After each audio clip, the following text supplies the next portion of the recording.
मंडळी, या पृथ्वी तलावर शेतकऱ्यासारखं उदार मन कोणाचंही नसते. तुमचा कोणताही व्यापारी मित्र असेल तर तो आपल्या क्षेत्रातलं काही देणार नाही, परंतु एखादा शेतकरी मित्र असेल तर त्याच्या रानात जे पिकतंय ते तुम्हाला देते. त्याचं एक उत्तम उदाहरण म्हणजे आम्ही आमचे पहलवान संतोष आबा दोरवडे यांच्या गावी गेलेलो आणि त्यांनी आपल्याला केळ दिलं. पहलवानांना पण तालमीतल्या पहलवानांना केळी दिलेलं आहे. एक उत्तम उदाहरण.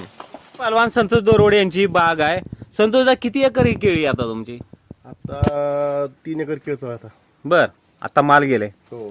पण आता बघितलं तुमचे खूप केळी रस्त्याला पडलेली आहे. नुकसान होते खरं शेतकऱ्याचं. खूप नुकसान होतं शेतकऱ्यांचं.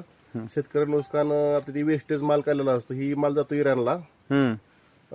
बॉक्स पॅकिंग असतंय.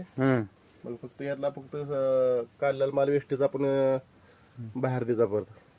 बर, किलोवर देतात का ते डझनवर देतात? किलोवर असतं, किलोवर. होय काय? काय दर चालू आहे आता? 25 रुपये 70 रुपये किलो चालू आता. यात किती डझन असणार? तसं तर भरपूर असतं. एकच फणी 2 डझन भरती. होय काय? एक फणी माल चांगला आहे खरं. कमी कमी 20-25 किलो तर गड भरतो.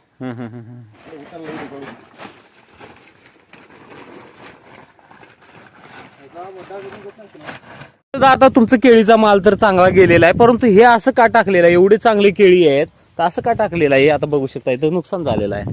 ही वेस्टेज माल काढलेला असतो. ही इराणला माल चालत नाही. ह्या केळीमध्ये जर डाग असेल ना तर डाग तर ही मग अशी कधी माल चालत नाही म्हणते. हिंपून येत नाहीत माल. ही केळावरती तांबोरा आला किंवा डाग असले केळावरती ही माल इराणला चालत नाही.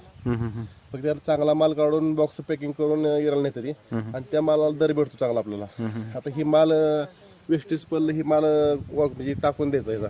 एवढं चांगलं केळी तुम्ही टाकून देणार? हो. हिचं म्हणजे नुकसान जास्त शेतकरीच आहे. पण आता आम्ही बाजारात बघतोय असली सुद्धा केळी नसतात, खायला मिळते ते 40-50 रुपये डझन. 40 रुपये 50 रुपये डझन आपल्याला खायची पण बाजारात भेटते ती. पण शेतकरी नुकसानात ही वेस्टेज पडलं, ही वेस्ट होऊन जातं. ही कोण खात कसं किलो घेऊन जाते तुम्हाला तर कोण न्यायचं असलं? आता ही आली व्यापारी आली, आपली जवळची अकलूज वगैरे व्यापारी आली तरी 5 रुपये किलोने घेऊन जाते ही वेस्टेजची. जास्त नेत नाही ती. जास्त करून शेतकरी नुकसान आहे. जर ते नेलं टेका नाही तर ही आम्ही जास्त गुरास घेऊन घालतोय. अयो, ह्या शेतकऱ्याच्या व्यथा आहेत. सोनं पिकवतात खरं, थोडं नुकसान होतंय शेतकऱ्यांचं.